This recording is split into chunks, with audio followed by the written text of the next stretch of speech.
fermentation piece is like a whole journey because we have a sourdough starter that we've had, and I had 3 years before, and then someone else had it 3 years before. So we have like a living sourdough starter that our bakery manager keeps alive. It's like an active and live thing. We listened to a ton of Olivia Rodrigo, and her first album's name was Sour, and then her second album's was Guts. Okay? So there's some brand synergy happening, and that's like a challenge in itself. Any manufacturer, and like unless they do sourdough already, that's gonna be like, no, we don't do that. Like, I have to keep something alive, but it's just not comprehensible, really. So right now we make everything in-house. We self-manufacture currently.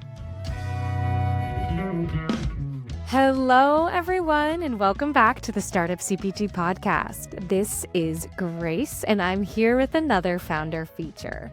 Today, I'm chatting with Morgan Murdoch, the founder of Unbothered Foods. Unbothered Foods is a unique sourdough cracker brand that's all about combining flavor with digestive health. Morgan is a registered dietitian with a background in clinical nutrition, and she shares her inspiration behind launching Unbothered, the challenges of making sourdough accessible for those with digestive sensitivities, and how she's navigating the world of CPG as someone with no CPG experience. We dive into everything from her fermentation process to how Unbothered Foods is differentiating itself within the crowded snacking market. I hope you enjoy this episode, and as always, let me know what you think.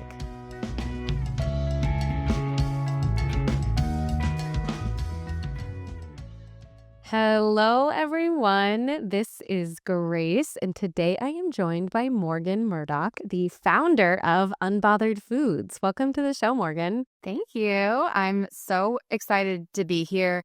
I've listened to this podcast for a very long time, and in the early days of when I was launching my brand. So it's fun to be on. Yes.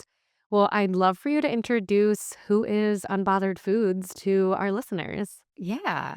So Unbothered Foods is a deliciously fermented sourdough cracker brand. We launched at the beginning of 2023, so just over a couple of years old. We're founded by me, Morgan, a registered dietitian. My background is in clinical nutrition, and I specialized in digestive health, which is what inspired Unbothered Foods. I wanted to make a product that my patients could enjoy right off the shelf, and one that actually tasted really good. Yes, and it does actually taste very good, which, often the healthy crackers are a little bit like cardboard. My dad's a huge fan of Wassa. Do you know that cracker brand? I do. That's No the shade to cardboard. them. That's no shade to Wassa. We don't want Yeah, to create a cracker war here. right, exactly. But, and listen, they have fans. My dad has They Wassa do. every day. And they've But got stats. They've got yeah, stats. yeah. But I don't like it. And your crackers are really delicious, and they still have that kind of like crispy, crunchy texture that I feel like, yeah, it's not the cardboard kind of like, you're eating something healthy vibe. Yeah. No, that was really, really important to me, especially, when I was a clinical dietitian, I'm seeing, 8 patients a day. And what mattered most to me is helping them to create a positive relationship with food. And there is so much loud noise online and on social media and all this stuff about food in general. But seriously, if we can help foster a better relationship with food, then that helps change a lot of things, including your digestion. And food has to taste good for us to like feel positive about it. So yeah, especially in the clinical world, the food that's associated with that is, cardboard. I even have like a pitch deck that says like what an issue is that crackers taste like cardboard. So I'm right there with you on that. So before I was going to launch anything, like no matter what it was, it had to taste really good and be something that people wanted to keep in their house regularly, not something just for the sake of like, okay, I'm on XYZ diet, I should get this. And then you kind of get it once, it doesn't taste that good, and then you never buy it again. So taste was definitely the most important thing to me. So I appreciate you saying that. How did you decide on crackers as the category and then also the formulation? Okay, awesome. So coming from a clinical background, I knew nothing about CPG before jumping into it. I knew that there needed to be a product that was able to be enjoyed conveniently in this specific area for irritable bowel syndrome. That was like, I worked with IBS girlies before it was cool. So specifically, a lot of women that were on the low FODMAP diet. I don't know if you're familiar with that, but it's very niche for IBS people. Doctors tell people to go on it, but it's really hard to do. So my inspiration was truly I wanted to make something that was low FODMAP, because when you're on low FODMAP, you can't have garlic, you can't have onion, you can't have like just lots of different things that are just regular healthy foods. But you have to restrict those for a certain amount of time and you reintegrate, but it's extremely effective. So it was this double-edged sort of like people were they were feeling physically better, they were happier and all of this, but now I have to cook everything from scratch and I feel isolated and all of that. So I knew from a formulation standpoint, I wanted it to be low FODMAP to like really target and on this area. And it coincided with during the pandemic, everyone loving sourdough and making sourdough. And now you see on the market, there's more sourdough products. And in restaurants, like I feel like there's only sourdough bread. Like when you go to brunch, it's always sourdough. So that sort of trend was happening. And that if sourdough is fermented for over 12 hours, then it breaks down the carbohydrates enough to where it is low FODMAP. We can talk more about the nerdy science with sourdough later. But it was this happy moment in conversations with patients where it was like, okay, like you can't have these things, but you can have sourdough. So let's go to the farmer's market. It became this like I was talking about earlier, this like positive association with food and like, let's create like, what can we have? And here are the possibilities. So sourdough really became the thing that I was excited about and patients were excited about in general. And so I started making sourdough bread. And I was in Chicago at the time, and Chicago and pizza, and it was coming up to another Chicago summer. So I started making pizzas. They were sourdough pizzas. I made them low FODMAP and didn't tell anyone. And I knew that I wanted to create a product. And after talking to a lot more industry people in CPG, everyone was basically like, you need to start with a shelf-stable product if you can, because of the cost of XYZ, like fresh versus shelf-stable, all of these things that like, if you don't know, you just don't know. So I'm thankful that I really started by talking to as many people as possible before just picking like, let's do a frozen sourdough pizza, because that's what I wanted to do to start. And hey, maybe someday like we'll get back to that point. Like that could be a really cool brand extension in the future when we're as big as Simple Mills. But crackers became a clearer way for me to start, just because I knew I liked to include crackers in just like my snacking.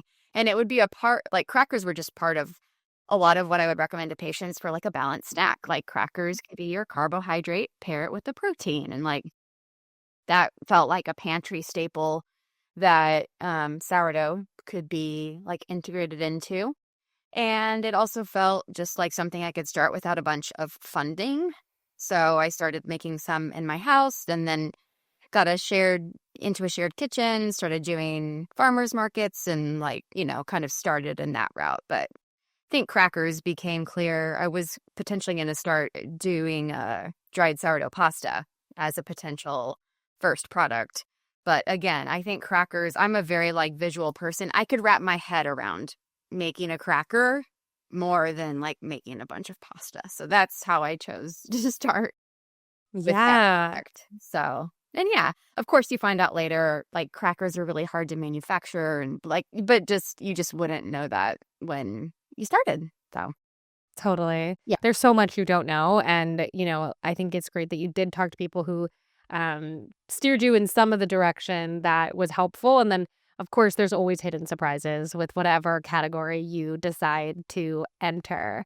So I'm curious how you are differentiating unbothered foods, A, among the very large cracker category, but also B, within that, like the sourdough nature of Unbothered Foods and how you're speaking about that to customers because like you said, sourdough has sort of become a buzzword, has become something that's very popular over the last few years. So how are you sort of making it clear to consumers like what is special about the sourdough in Unbothered Foods?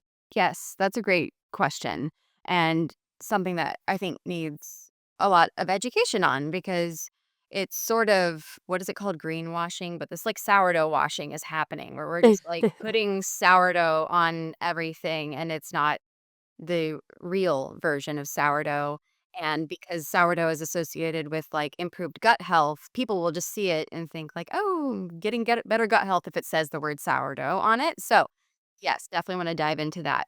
I would say first with the cracker category specifically, if you just go to a store and look at the cracker aisle, it's not that cute. So I would say something that our brand stands out in is our branding. So that's something that we really wanted to have a more like light and fun approach to crackers and more of like a cool snack versus kind of a boring pantry staple. So that's something that we are trying to do from like a packaging standpoint. And we're also in a pouch versus a box, which is a little bit different. Yes, it's more cost effective as well. And then from a sourdough standpoint, that's like a huge topic. So the way that we try to stand out, well, first, there aren't very many sourdough crackers that you'll see. Patagonia Provisions bought Moonshot couple years ago. So now Patagonia has but sourdough, air quotes for those that are just listening.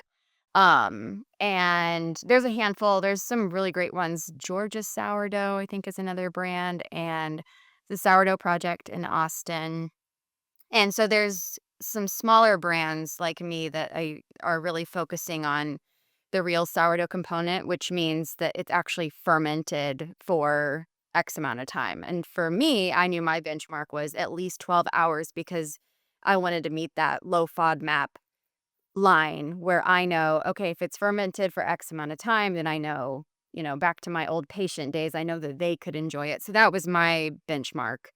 Um, but we're still working on how we communicate that. I think there's so many things when you are a smaller brand at my size that you're trying to figure out what do we put our resources into?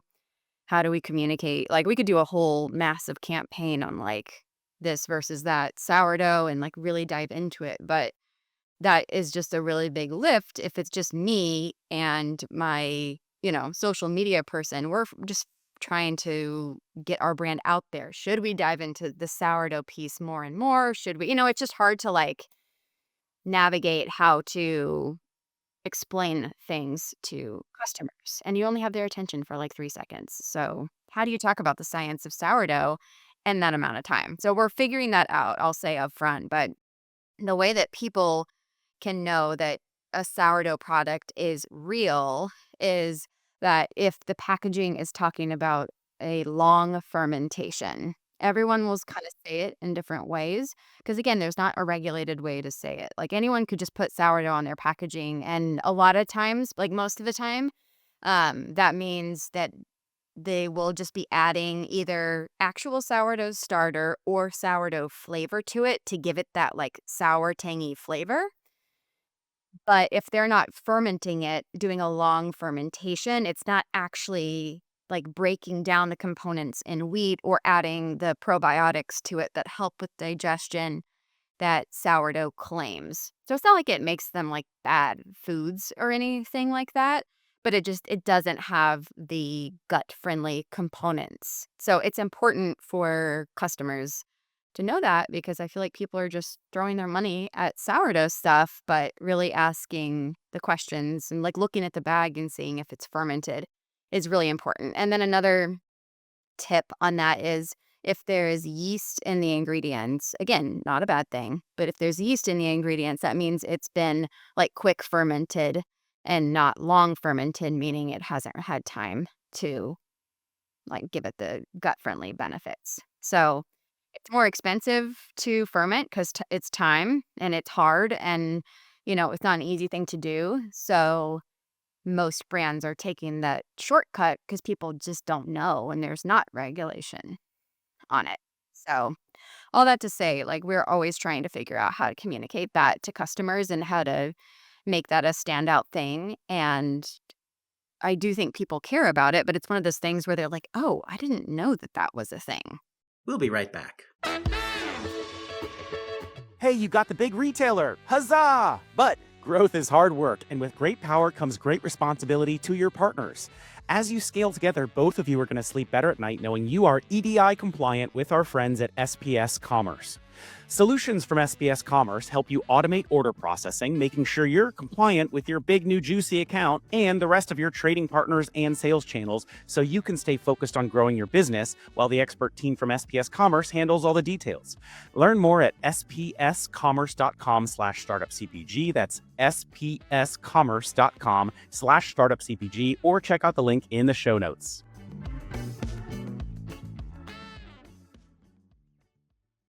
Totally. And I feel like this happens in so many different products. Like there are these buzzwords of the moment where you don't actually like, or I think about even like beauty categories where they'll say they have an ingredient in them, but it's not at an active percentage. So it's not actually going to do anything, but people buy it because they're like, oh, it has niacinamide or whatever. And so I think but it's hard because nobody's really that interested in science. Yeah.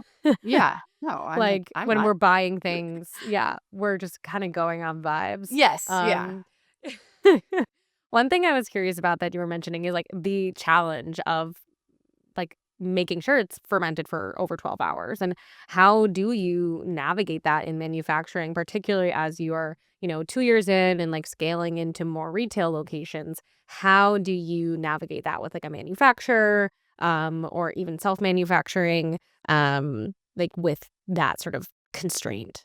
Yeah. I mean, it definitely makes it way harder.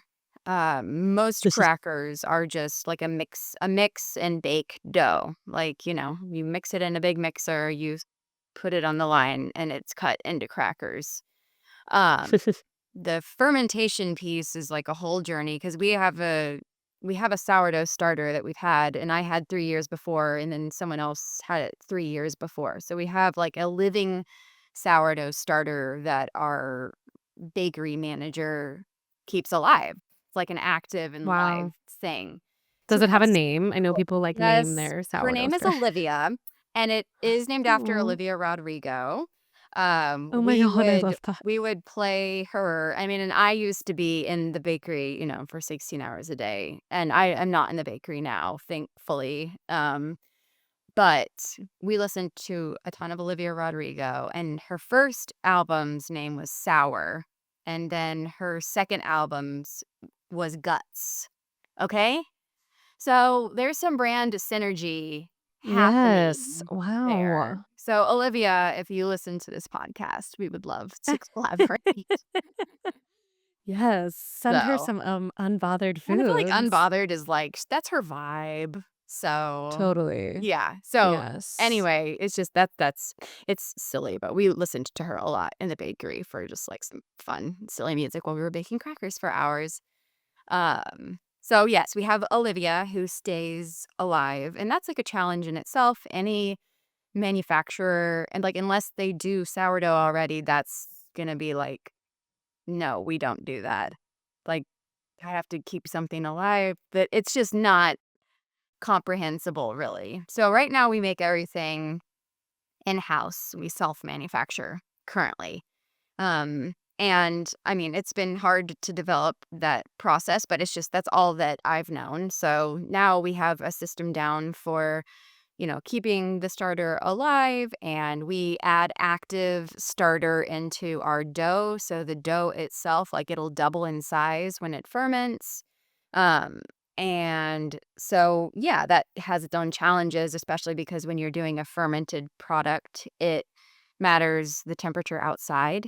Even that will impact what's happening inside the bakery, like humidity of the room, timing of when you feed the starter. There's all of these things. You can't just, and actually, a huge hurdle is figuring out, like, okay, since we're making our dough ahead of time, we can't do like last minute batches.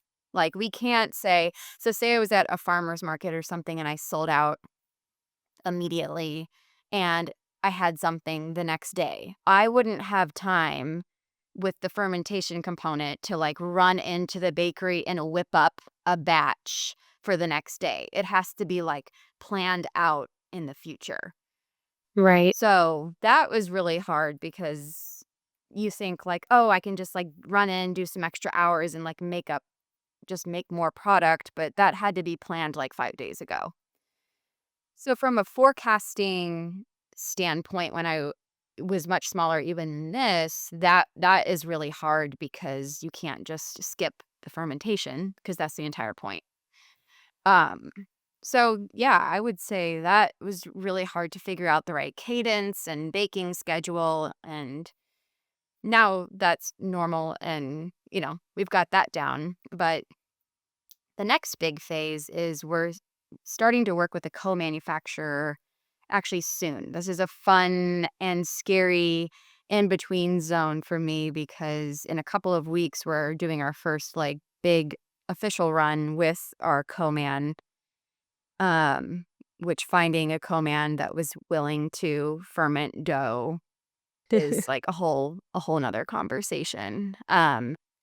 The middle zone of like, okay, I know how it works in my own small shared kitchen bakery, but how can we take these steps and translate them to steps for a co-man? And with like 20 to 30 people that are going to be doing this, that is a huge, like, that's been my biggest challenge to date, I would say. How are you preparing to kind of release that control a little bit and give it over to the co-man? Still feeling like I have control. Yeah, I don't know. I'm figuring that out. I don't know. I think I'll feel better once it's like happening and things are in distribution and like the pieces are coming together because like I've said, we're doing everything in house. So we like ship from our bakery, we deliver from our bakery. It's like all right there. But now when you're working with the co-man's gonna ship to a distributor or third party logistics. And then there's just all these like pieces up in the air that are supposed to somehow work together. And I'm not at the point now where I can trust it because I haven't seen it happen because we haven't started working together yet. So I don't know. The plans are in place. Will they be executed well? I'm going to find out in about 2 weeks. Um, Yeah. so we'll see. I'll have a better answer for you then. But at least like the co-man I was able to find, and I'm so thankful for this place because are willing to start small with me. They're also were willing to learn. Like I've flown out there 3 or 4 times to train them on sourdough, and like they don't know what it is and are freaked out by fermentation, which is fair because it's not normal to them.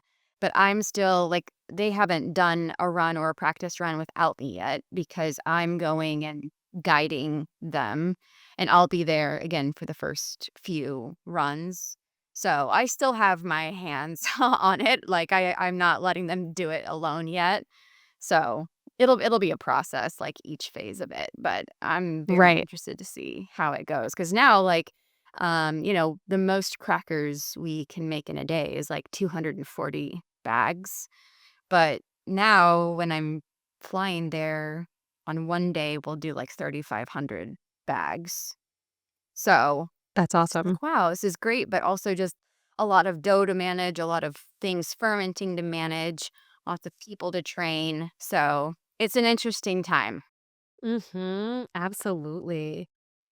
And what made you feel ready to make the leap into a co-man? And like, was it tied to, retail expansion or, DTC or yeah, what made you feel ready to be like, okay, we can't keep self-manufacturing? So crackers specifically are really expensive to manufacture on a small level because you need like, we have a regular rack, not even like a roll-in rack oven, we have, like, a 10-rack oven where you're, like, taking sheets in and out, and it's very physical, it's very, like, and right now, we hand stretch our dough. So, this cracker over here might be slightly thinner than this cracker, which means the baking time is gonna be different on the crackers.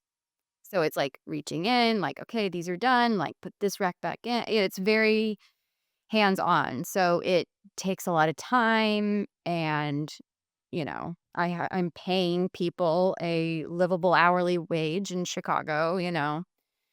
Um, so it's really expensive to make crackers at this small of a scale. So it almost because I was able to find a co-man that was able to start small enough for me, it's just more cost effective.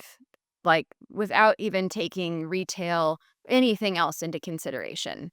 So it just makes sense already. It wasn't even like, okay, I got this massive order from somewhere and I have to do this. That's kind of part of it, but that's what gave me kind of some confidence to do it, but it just makes sense economically for crackers specifically, which is weird. You would think that that wouldn't be the case, but, with a massive, like, tunnel oven and all of this stuff, they can obviously be way more efficient, and because the minimum order quantities were smaller, like, that still made sense from a pricing standpoint. So, um yeah, that's basically the why. And we have some exciting stuff coming up. We're talking with some bigger retailers. We're looking to get on Amazon in the next couple of months. And so it was really to just prepare for being able to say yes to things that we want to be able to say yes to. Because I could be talking to whoever right now, Whole Foods and Sprouts, but if they say yes, I can't say yes because I can't make enough crackers. So it was kind of too like a preemptive, like, we'll call it manifesting. Like, I'm going to get these yeses and I'm going to be able to say yes now that we can meet that demand. Yes. Oh my God. Well, if Whole Foods and Sprouts are listening in the Philadelphia area, I need unbothered foods in my Whole Foods and my Sprouts here in Philadelphia. So if you're a buyer and you're listening to this, you've got at least one customer in Perfect. Right. Philadelphia. That's all we need is So one. I'll That's buy how them it out. works, right? Yeah. Right. What is or like, what has been your approach thus far to retail? Like, I know you're in a variety of different states, but it sounds like, you're having conversations with larger retailers now. But yeah, what has been your sort of strategy with retail these last 2 years you've been in business and also going forward? Yeah. I think now at this point, since we're in this transition period, that will change a lot. Um, Previously, it was really just like we're on fair and we're based in Chicago. So I feel like those two things alone, there's lots of stores that, we landed in Chicago and we are discoverable on fair and have had some pretty good traction there. So that just organically was enough with what we could do from a self manufacturing standpoint. Like, I didn't want to go out and pitch all of this again if I couldn't say yes. So it was kind of, more organically. People found us or like, I would walk into a local Chicago store or we're in Fresh Time, for example, which is our biggest like store chain that we're in just in the Illinois stores. And, we were able to pitch through them through this like small incubator program that we were able to just get in the Chicago store to start. And then we were expanded to all 7 of the Illinois stores. So that was like, okay, this is manageable. That's manageable. Just kind of like slowly building. Moving forward, it's crazy because I'm like, okay, with a manufacturer, it feels like the world is your oyster in a sense. It's not really, but it's just like, okay, we have so much more inventory we can work with. And it's picking the route you want to go of, okay, am I gonna just continue to grind and bootstrap and get myself in front of buyers and show up at Expo West and have meetings and all of this? Or am I going to work with a broker? Or am I, whatever, XYZ. So I'm a little bit still figuring out what the next phase of retail expansion is going to look like. Cause that also, you have to know if you're going to have enough money to be able to support the expansions that you're doing.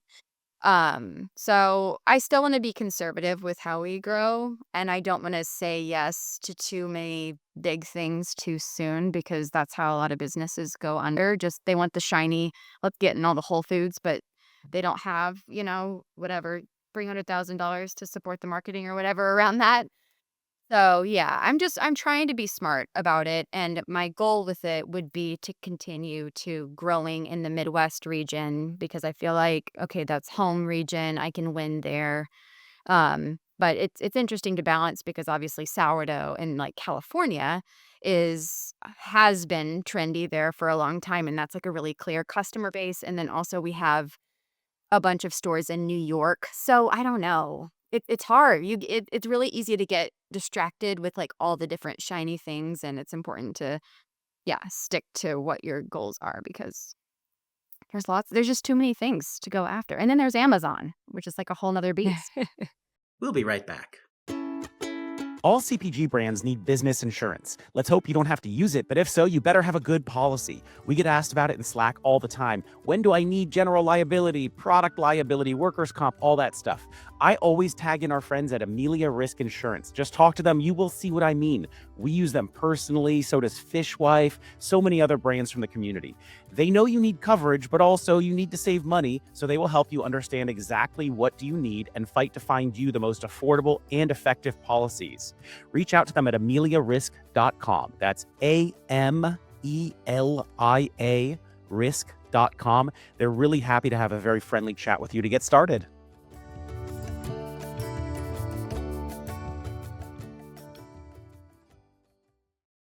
Totally. Yeah. Yeah. What you mentioned too, the every founder's challenge of like making sure you have enough money to like support a retail expansion and things like that. And how have you approached funding for Unbothered Foods? Like, are you bootstrapped? What's been your approach? Yeah. So I started totally on my own. Yeah, totally bootstrapped. I started by making like, 10 bags of crackers and then 20 bags of crackers and then, you know, had grown it from there. I was able early-ish on to take out a small business loan through like a community organization, which was helpful to get some like small equipment that I needed early on. I'm very like risk averse. So even taking on it was like a $20,000 loan. Was still freaky to me because, well, you know, my husband and I, we're still like, if the business goes under, like we still owe $20,000 or whatever the case may be, which is scary, especially in the early days. And again, clinical background, I didn't come in thinking you're going to need a lot of money to do this. I was just like, well, it's crackers. Like, we'll just make crackers and then you make money on the crackers to make more crackers. Not how it works. So yeah, for the first 2 years, really I had that small business loan. And then we personally put in just a little bit of money to start the business and was able to function off of that for a while, but then knew last year that I needed to figure out some level of fundraising. Just going into, okay, I'm going to start working with a manufacturer, I'm going to start working with a distributor, and like, yeah, you just start needing more amounts of money. Um, I started with doing a WeFunder round last year. It probably took me about 9 months. We raised $220,000 on it, which is exciting. Awesome. Yeah. Yeah, so it's funny because you're like, oh, it's a small round. And like, I never would have thought I would have needed that much money when I started just because I had no idea about the world at all. But yeah, I closed on that a couple of months ago. So that adds into the like, okay, we have, a little chunk of money. We have our manufacturer set up. Like, how do we execute this in a way that is the smartest? It's very easy to burn whatever money you have. I know any founders listening will know that it can be there and gone so soon. So, and I know I'll have to start like investment conversations, like you just continue your relationship with your investors and more investors because you will need more later. That's just how it works. But I felt like WeFunder was a good first step for me because investing and anything in finance, honestly, is hard for me to wrap my head around. And WeFunder felt like, okay, this is something that I can send to people I know or fans or audience. We call our sour squad. Like, I could include the sour squad, and it felt like something you could kind of rally around and get people excited about. And yeah, it was a good experience. It was still really hard. Like I still had to. It wasn't like you just post on WeFunder and like people just start investing. Like I still am pitching investors or people or whatever like all the time and having those good or bad or awkward conversations. And that was at least something that I could like put out there and present and make me feel confident with what I was moving forward with. So, yeah. Yeah, absolutely. And there's so many different routes to go with investing and funding, but you have to do what feels most feasible to you. And I've definitely heard from people that who've done WeFunder or things like that, that like, that it went well for them, but it was like a daily thing. You're Yeah. having to like pitch and work on and market. And like, it's no joke. I've heard people say like, you need to have however long your campaign is for, you need to be sure that like you can commit to that like whole time to like marketing the campaign. Oh, yeah. Another question I had is about being a solo founder. And when you're at these places that do kind of feel like crossroads, like, okay, am I going to go for the co-man? Or, okay, am I going to do the WeFunder?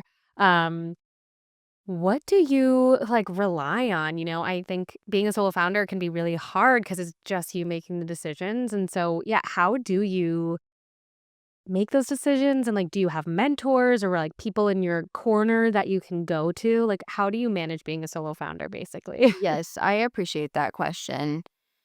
It's not easy being the one that makes every decision. Like if you're yeah, you are the decision maker for everything. And that feels like a lot of pressure. It and I put pressure on myself anyway to be successful.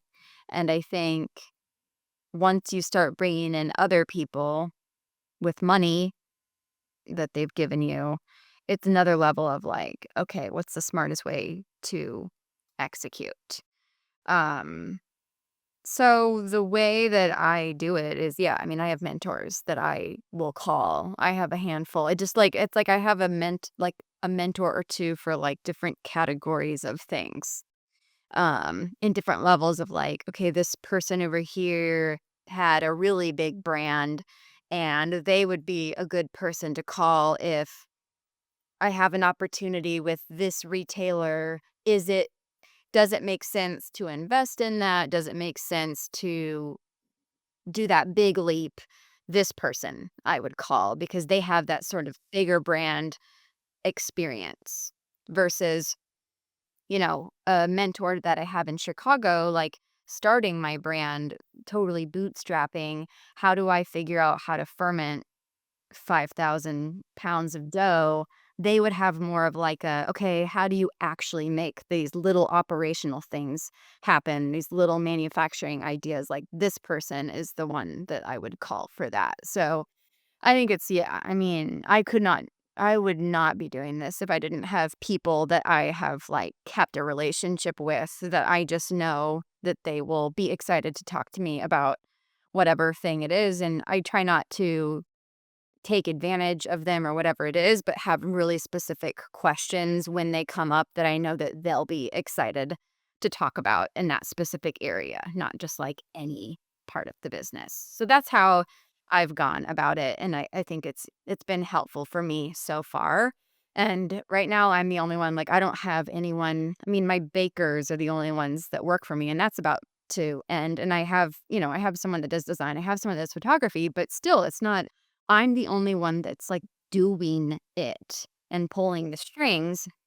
I'll be excited for someday, once we're big enough to be able to hire people or bring people on that are experts in these areas that I can be like, "Great, sounds like you can figure this out."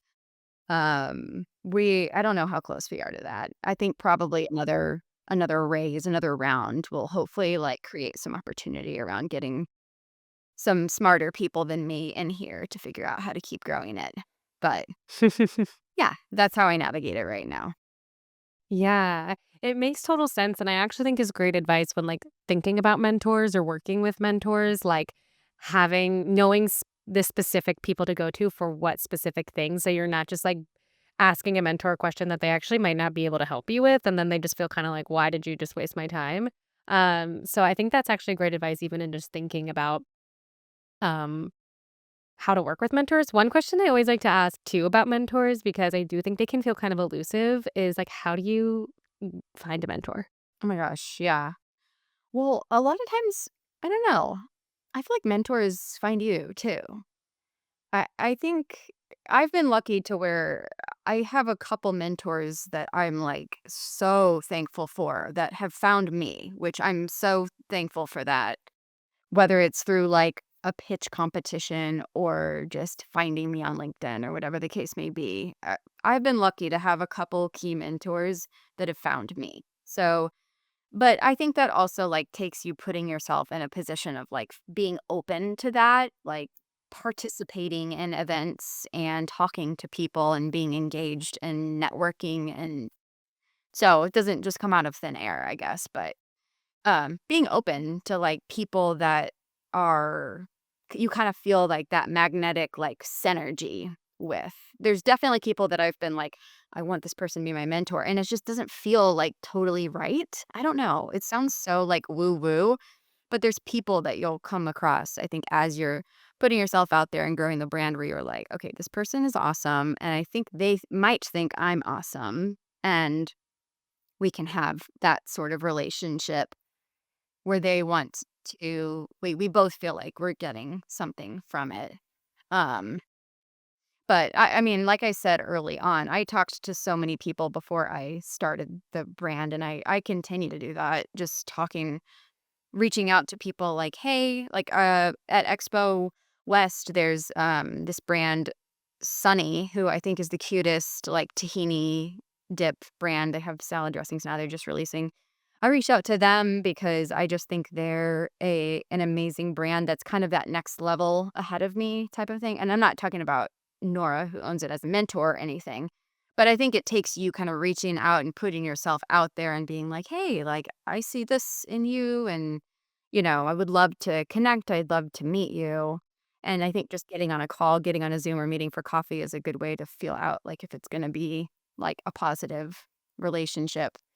Um, but it needs to be mutual, and it shouldn't feel forced at all on either end. I feel like that almost comes naturally, like, hey, I'd love to meet up regularly. For me, has almost come from the mentors first before me asking, like, hey, will you be my mentor? Which is kind of like weird sounding. But I also have advice that like not everyone should be a mentor. Like not everyone should be a mentor that wants to be your mentor. I don't know. I think I just get overwhelmed with people that are just like, they just consistently say, like, tell me how I can help you. And that's all they say. And I'm just like, that's too broad. I need help with everything. Totally. Like, I like it when people have their specialty areas and I can kind of like glean different things from. But yeah, I think make sure it feels right for you too, because I think if you have something that people are excited about, there's going to be lots of people that want to be involved, but make sure it's the people that you want to be involved with is definitely important, I think. Yeah, I think that's great advice. Um, my last question that I like to ask everyone is just how can the Startup CPG community and our listeners support Unbothered Foods as you continue to grow and expand? I think if you haven't tried our crackers, get some crackers. We could create some kind of discount code for the Startup CPG world to put in here. That would be fun. But yeah, I'd love for you to try the crackers and compare them to other crackers. That's always fun. And I think a great way to see like how we do stand out. And if you're a buyer, I'd love to talk to you. And yeah, I just get into the Sour Squad. You can join our newsletter. You can follow us on Instagram. It's fun. I'm just trying to figure out how to do this. So we try to be, transparent and candid on Instagram and just like show our journey. So come hang out. I love it. Well, thanks so much for coming on the show, Morgan. It was a pleasure to learn more about Unbothered Foods. And yeah, everyone go try their delicious crackers. Thanks, Grace. Appreciate it. All right, everyone. Thank you so much for listening. If you enjoyed this episode, it would help us out so much if you left a 5-star review on ratethispodcast.com/startupcpg. I am Grace Kennedy, the host of the Founder Feature Series, so feel free to add me on LinkedIn or reach out to me on Slack. I'm always on the hunt for new and exciting brands to feature. And if you're a potential sponsor who would like to appear on the podcast, please email partnerships@startupcpg.com. And finally, as a reminder for anyone listening, if you haven't already, we would love for you to join our community on Slack. You can sign up via our website, startupcpg.com.